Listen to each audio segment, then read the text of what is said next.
Assalamu alaikum wa rahmatullah wa marhaba bilga al-muslimin. Aujourd'hui, les drones militaires ont largement changé le visage de l'armée marocaine. Auparavant, l'armée marocaine était une armée lourde, dépendante, classique, incapable de répondre rapidement aux menaces qui la touchaient. Aujourd'hui, en partie grâce aux drones, qui lui ont donné des victoires sur le terrain combinées à des victoires diplomatiques, le Maroc est capable de surveiller des milliers de kilomètres, de contrôler des frontières avec une efficacité redoutable. Mais le génie marocain ne s'arrête pas là. En plus d'être l'un des premiers pays à importer ces technologies et surtout à les intégrer intelligemment dans ses chaînes militaires, le Maroc a surtout compris l'importance de franchir l'étape suivante, fabriquer ses propres drones. De quoi on parle? Atlas Istar. Retenez bien ce nom, car il peut changer l'histoire du Maroc. Qu'est-ce que c'est? C'est un drone, donc un drone militaire, le résultat d'une ambition royale claire. Le Maroc doit maîtriser ses stratégies de défense. Istar, qu'est-ce que ça veut dire? C'est l'abréviation de intelligence, surveillance, acquisition de cibles et reconnaissance. En anglais, intelligence, surveillance, target, acquisition and reconnaissance. Donc, ce drone, qu'est-ce qu'il est capable de faire? Il surveille, il cible, il protège. Donc un outil capable d'être utilisé aussi bien dans des missions civiles pour la sécurité ou la lutte contre les incendies que dans des missions militaires importantes, vitales, notamment aux frontières ou dans les vastes étendues du Sahara. En toute franchise, c'est pas la première fois qu'on parle ensemble et qu'on évoque ces sujets où le Maroc va produire, va fabriquer, va avancer. Dans cette chaîne, on a discuté des véhicules blindés fabriqués au Maroc, des drones Bluebird et les 2 usines à Casablanca, ou encore des gigafactories de voitures électriques asiatiques. Mais pour l'instant, rien n'est mis en place. Pour quelle raison? Parce qu'il y a des obstacles. Il y a des freins qui bloquent la création de ces industries. Manque d'infrastructures, problèmes financiers, pression internationale. Ce n'est pas aussi simple que de faire des annonces. Donc dans cette vidéo, on va évoquer le drone militaire Atlas Istar. On va essayer de se projeter, de voir quels seront les changements si le Maroc réussissait à produire ces drones à grande échelle. Quel impact sur l'équilibre régional, sur l'économie marocaine, mais surtout, quels sont les vrais obstacles qui freinent cette avancée? Arrivera-t-on à le surmonter? Restez avec moi parce que je vais répondre en toute honnêteté. Aerodrive Engineering Service est une entreprise américaine qui est derrière ce projet. Elle a réussi donc à concevoir et à faire voler un drone militaire 100% marocain.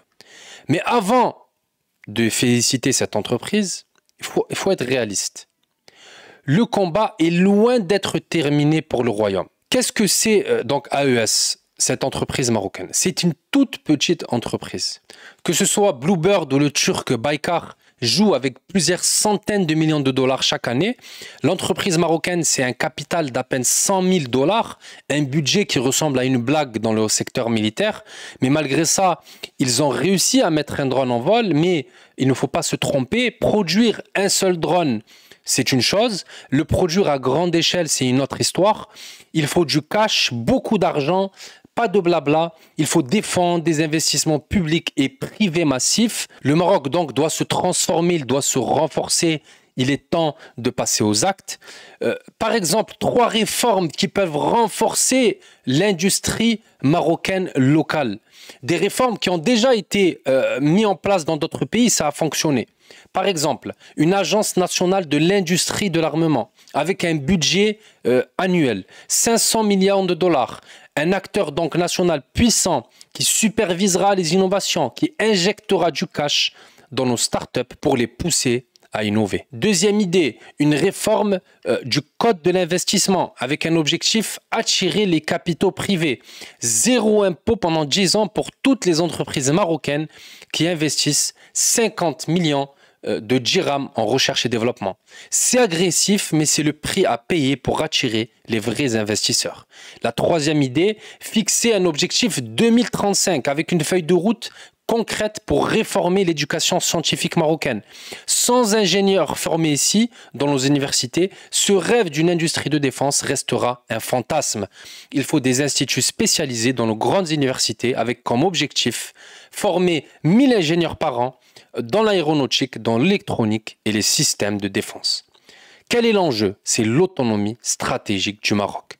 Produire ses propres drones à grande échelle, devenir exportateur avec des millions en exportation. Et cette réussite ne sera pas faite seule. Il faudra tisser des partenariats, que ce soit avec la Turquie, mais également avec Israël, qui a déjà autorisé des transferts de technologie. Ce partenariat avec Tel Aviv dérange surtout avec ce qu'il se passe au Moyen-Orient. Mais il faut cesser de se voiler la face, accepter malheureusement que la géopolitique, ce n'est pas que des contes de fées. Il faut à la fois mettre la pression sur Tel Aviv pour calmer, pour appeler au cessez-le-feu, tout en privilégiant des partenariats. Et avec Bluebird Aerosystem, l'entreprise israélienne, le Maroc a mis la main sur des technologies militaires de pointe. Ce drone produit localement au Maroc, Atlas Istar, va apporter énormément d'avantages à l'autonomie marocaine. Surveillance de jour comme de nuit, reconnaissance avancée, acquisition de cibles en temps réel. Donc pour les forces armées marocaines, c'est une plus d'efficacité, de réactivité et plus de précision. Surtout dans un contexte régional, maghrébin, où les menaces sont multiples, que ce soit aux tensions avec la sœur algérienne ou avec la lutte contre le terrorisme dans le Sahel. Ces drones produits localement, c'est un game changer monumental qui va secouer toute la région. Premièrement, au Mali, des drones turcs ont déjà réussi à repousser des milices et à donner la victoire au pouvoir en place, notamment dans la région de Kidal. Le Maroc, avec ses accords de désenclavement avec Dakhla, viendront potentiellement s'ajouter une surveillance, une coopération régionale grâce aux drones produits localement. Tout cela pavera la voie à un développement économique et sécuritaire pour l'ensemble de la région. Deuxième point, les milices séparatistes, que ce soit à Tindouf ou à Kidal, sont totalement dépassées. La technologie d'aujourd'hui est plus efficace, moins coûteuse et implacable et apporte une solution donc efficace pour lutter contre ces menaces. Le Maroc s'imposera donc comme un leader militaire régional incontestable, capable non seulement de stabiliser son territoire, mais aussi le Sahel et avec cela accélérer le commerce intra-africain. Tout cela s'inscrit parfaitement dans la vision de Sa Majesté le roi Mohamed VI qui fait de l'Afrique une priorité stratégique. Ce drone 100% marocain est donc une révolution, plutôt un début de révolution. Oui, c'est une belle avancée pour l'armée, pour l'économie et pour la place du Maroc en Afrique, mais franchement, il faut arrêter de rêver. Aujourd'hui, le Maroc est loin d'être prêt pour faire cette révolution. Ce projet est trop ambitieux. Il est en décalage total avec la réalité du pays. AES, cette entreprise marocaine, censée porter le projet, accumule déjà des retards avec un capital qui est 1000 fois inférieur à Bluebird ou à Bayakar. Vous êtes énormément à m'accuser en commentaire d'être trop négatif, trop pessimiste à chacune de mes vidéos. Mais qu'est-ce que vous voulez que je vous dise? Que tout va bien alors que quasiment tout est bancal dans le secteur militaire marocain? Regardons le système éducatif. Je l'évoque à chaque vidéo quasiment. Car c'est là que tout commence et c'est là que tout bloque. Comment voulez-vous construire une industrie de drones quand l'éducation est à la traîne? Notre système est en panne, éclaté, produit à peine la main-d'œuvre nécessaire pour une économie moderne, alors pour une industrie de pointe, n'en parlons même pas. Israël, avec qui on collabore, est entouré d'ennemis, un environnement hostile. Et pourtant, Israël forme des ingénieurs et des chercheurs. Pourquoi? Parce qu'ils investissent dans l'éducation, contrairement au Maroc, qui manque cruellement de compétences. Et sans main-d'œuvre qualifiée, ce projet Atlas Istar de drone marocain produit localement est mort-né. Le drone marocain est donc un signal, un symbole de la volonté d'indépendance du Maroc. C'est une preuve que le royaume est sur le bon chemin, qu'il a compris ses priorités, mais le Maroc va à vitesse lente, très lente pour atteindre cet objectif. Il faut accélérer. Sans réforme structurelle profonde, tout ça, ce n'est que du vent que des annonces médiatiques. Si le Maroc ne s'attaque pas aux vrais problèmes, l'éducation, les infrastructures, cette ambition militaire sera étouffée dans l'œuf. Le pays doit réagir vite ou la course à une industrie militaire locale sera perdue avant même d'avoir commencé.